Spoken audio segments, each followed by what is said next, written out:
Xiaomi నుంచి మొట్టమొదటి electric SUV వచ్చేసింది. పేరు YU7. చూడండి ఎందుకు ఇది టెస్లాకు డైరెక్ట్ గా పోటీ. ముందుగా ఈ ఎస్యూవీ సైజ్ గురించి చెప్పాలి. ఇది 5 మీటర్ల పొడవు, 3 మీటర్ల వీల్ బేస్, భారీగా స్పేస్ ఉంటుంది. ముందు 141 లీటర్స్ ఫ్రంక్ కూడా ఉంది. ఈ YU7 3 వేరియంట్ లో వస్తుంది.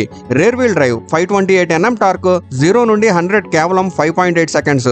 All wheel drive, 690 Nm torque, 0 నుండి 100 కేవలం 4.2 seconds. Max AWD, 866 Nm torque, 0 నుండి 100 కేవలం 3.2 seconds. Top speed 253 kilometres. 96 kilowatt బ్యాటరీతో 835 కిలోమీటర్స్ వరకు రేంజ్ వస్తుంది. CATL బ్యాటరీతో మ్యాక్స్ వేరియంట్ కు 770 కిలోమీటర్స్ రేంజ్ వస్తుంది. 800 వోల్ట్స్ ఫాస్ట్ ఛార్జింగ్ తో 15 నిమిషాల్లో 620 కిలోమీటర్స్ రేంజ్ వస్తుంది. సేఫ్టీ గురించి మర్చిపోతే ఎలా? బ్యాటరీకి bullet resistant coating, 50+ safety test, ఇంకా 2200 MPa స్టీల్ బాడీ, ఇంకా Brembo brakes, 11 HD cameras, lidar అన్నిట్లోనూ top class. YU7 Tesla model కి డైరెక్ట్ ఛాలెంజ్. కానీ ప్రైస్ ఇంకా సస్పెన్స్. జూలైలో సేల్స్ స్టార్ట్ అయినప్పుడు ప్రైస్ తెలుస్తుంది. ఇది PL-15 మిసైల్ లాగా ఉండకపోతే బాగుంటుంది. మీరేమనుకుంటున్నారు? కామెంట్ లో చెప్పండి.